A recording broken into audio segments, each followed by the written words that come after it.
Hey everyone, Boomsie here with the Gunpla Network. Today we're going to take a look and review the RE100 Gun-EZ Ground Type. Now this is a PBandai that was brought to us by our fine sponsors over at Side 7 Exports, your online resource for limited and Japan exclusive Gunpla. So be sure to use your code Gunpla Network 10 to save 10% off your order, and if you're interested in this kit or any other exclusive Gunpla, be sure to check out their link in the description below.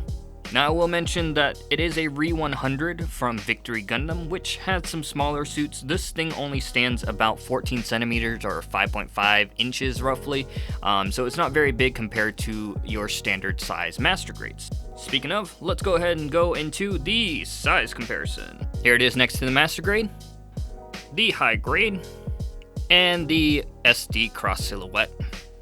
I just wanted to take a look at the grunt unit's profile real quick, basically from the front, the side, the back, and so forth. As you can see, there is some nice color separation here between the light brown and darker brown, as well as the accent colors from the red. All of the red parts that you see are mostly stickers and or plastic pieces, which is nice because these stickers blend in very nicely into the kit. Speaking of stickers, we did use all of the foil sticker sheets here. I'll highlight these when I go over the articulation. Now since it is premium Bandai, it does come with a water slide decal as well. I'll put these on later once I clean up the kit a little bit more. I'm not sure which color scheme I'm going to stick with it, so I wanted to make sure that I kept these available, so when that happens, I'll put these on. These are very unique and stylized numbers, so if that's something you're into, maybe try to find this water decal sheet. Alright, let's go ahead and take a look at the articulation. Taking a look at the head, we do have a left and right, as well as a down and up. Gonna get a little bit of that side wiggle. And it is a little difficult to get into the headpiece due to the storage on the shoulders. You may have noticed that it does have a unique antenna facing forward. As you've seen, most of the antennas on the units for the grunt types are usually facing back as the bunny style, as I call it. There are some extra pieces, actually there's a lot of extra pieces with this kit. You can interchange that chin to a black chin, as well as these yellow parts here on it are stickers from the foil sheet. And there's one on the back as well. The storage doesn't really have any articulation, but you are able to remove them completely.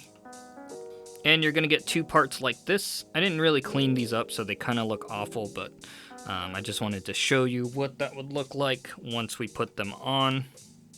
And so, I mean, it kind of takes away from that menacing feel of the ground type, but you can get some nice effects here by simply just taking one of them and maybe adding one shoulder piece. It doesn't look so bad, but I mean, honestly, both shoulder pieces together look fantastic on this unit. So these storage containers, well, they store items, which is really cool.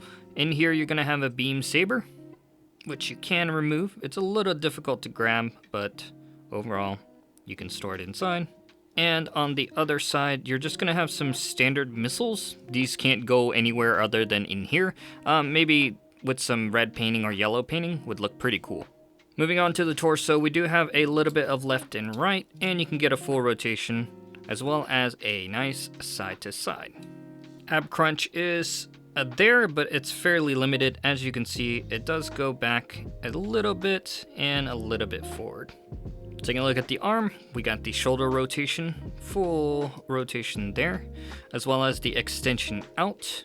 Pretty nice. You will get a rotation on the arm, although it does cause this peg to kind of pop out a little bit, so you will notice that.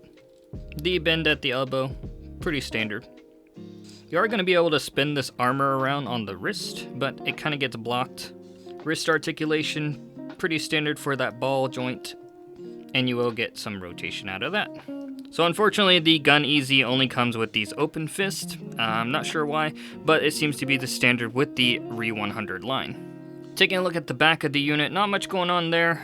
These thrusters, I wish they would have maybe supplied a little bit of those foil type stickers for, but you can always paint those maybe red to match some of the accents on the front, as well as you have this part here that you can remove, which if you have the gun blaster, you can attach to backpack, but other than that, really you can put like an action base or something, get a little fancy. There was this heavy part separation in the torso. I made sure that the PC part was in right and even shaved it down a little bit, but still got that split. Here's a look at the mobility from the shoulder perspective from the top. As you can see, you're just gonna get that standard motion there. The rear skirt doesn't move at all, it's actually just stuck. Side skirts do have articulation. In here you can see some of those mechanics. They do go back and forward, but they tend to pop out very, very easily. From a design perspective, I'm not sure what these are for. I thought they were ammo casings, but they're not. They're just pieces on there. So I'm not really sure if that's for aerodynamics or basically like these dust particles here, or these dust vents, if those are meant to keep out the dust or reflect the dust or whatever, since it is a ground type. Front skirt, you are going to get that movement, pretty standard as well. Codpiece, no movement at all. You are going to be able to attach this piece on either arm, which holds the shield. I'll show you that a little bit later. Taking a look at that stanky leg, let's see what we got. Oh yeah, really good on that one. Kick to the side, really good articulation there. Kick to the back is going to get blocked by that back skirt there.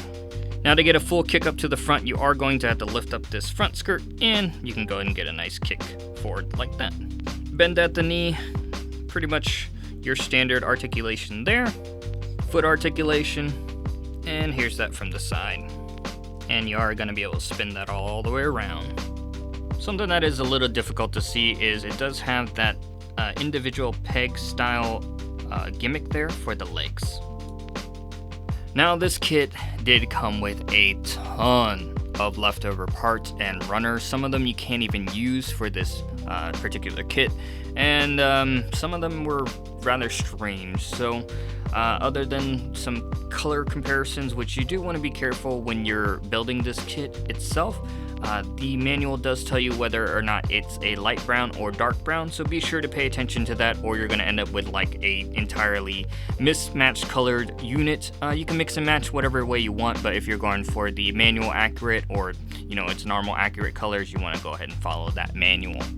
So I'm just going to dump these out because there's so many. Whoops, sorry, Gun-EZ there. The good thing about this guy is it is solid as a freaking brick. So the only real empty runners you're going to have are the beam saber effect parts C1 and F1, which is for the bazooka. So these are the only 3 runners that don't have something left on them. While minimal for some of them, it still could have been something additional, maybe, a backpack for the ground type mode, something like cool, like carrying ammo or supplies, something really unique like that that would really bring the kit forward. Just some small things. First up, you are going to get 2 of these cap for the storage parts on the shoulders. They're in black. Use those for customs if you want to. Then runner D1, again, another black piece. This is for the chin. Runner G, I'm not really sure where this piece goes, but it is extra. Now, if you built this kit, or if you haven't built this kit, or you built the regular one, there are 2 sets of B1 runners, one in a brown and one in a light brown. So this is where I was talking about that you can get confused on which one you're actually building and then end up with an entirely monocolored leg if you're not paying attention to what you're building, or if that's what you want, you could give them like some nice little khaki pants or something like that. I haven't really cut these out to mix and match, but there's sky's the limit here. Also on both B runners, you are going to get the standard Gun-EZ type shoulders. Now I'm not even sure if we can build all of these because I didn't see the runners additionally for the shoulders, but they are there. This is another attachment to add to the gun on the side of the leg there. If one thing I've learned about RE100, keep the extra PC parts that you get with it, as you may need them in the future. They tend to wear out a little bit, especially if you put them in dynamic poses over time. And then the leftover runner A1 is going to have some shoulder pieces that don't fit at all. There's another pair that I accidentally cut off when I was doing the build. You're going to have some light brown leg pieces, as well as a different stylized head, and this clear lens piece. All those runners aside, it does come with a nice set of accessories. So it does come with a beam rifle, which is the same one that is standard in the Master Grade Victory Gundam. pretty minimal detail. You get a little articulation there. The lens is a clear plastic green piece, which is a nice touch. And I did notice that these peg holes here on the gun don't really fit well with the unit itself, and that seems to be a common thing with most of the weapons that are supplied other than the bazooka. There's an attachment piece, and you can attach that to the gun. That's gonna clip on right here without doing any damage or anything. It just kind of snaps there, and you'll see that little peg. What that's for is you can attach it to either side of the legs, which is gonna look like that. And all you would really need to do is flip it over and attach it to this side if you wanted to. Then we have the beam bazooka, which is really nice. It's all color separated. The green has a nice tone to it, just your kind of flat gray, and a red sticker from the full sheet there. You are going to get a storage area for the handle, which flips up in here. Now I'd advise not pushing it all the way in there, as it is very difficult to get out, but it is a nice option for that.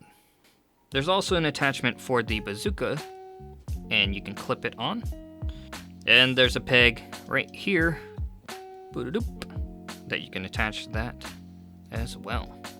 And if you like the Gun-EZ, this bazooka comes with every single iteration of it.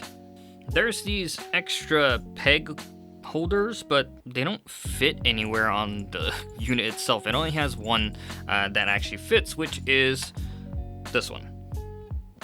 You just basically slide it underneath that crotch. Let me show you. So you're gonna just basically place that underneath, and then you can go ahead and attach it to your action base. Alright, and one of the coolest pieces that comes in the entire kit is an effect part with the energy pulsing out of the shield. It's got a nice holographic finish to it. A little bit hard to see in translation on the camera, but this looks great. What you're gonna do with this is this piece also can be interchanged on either arm. You're gonna remove that, pop this piece off. It's a little tight. Good old handy dandy guitar pick. Alright, finally. The good thing is it will keep the shield on there fairly tightly, and you don't have to worry about it much. So you're just gonna do that, and then add this back on, and place the shield on.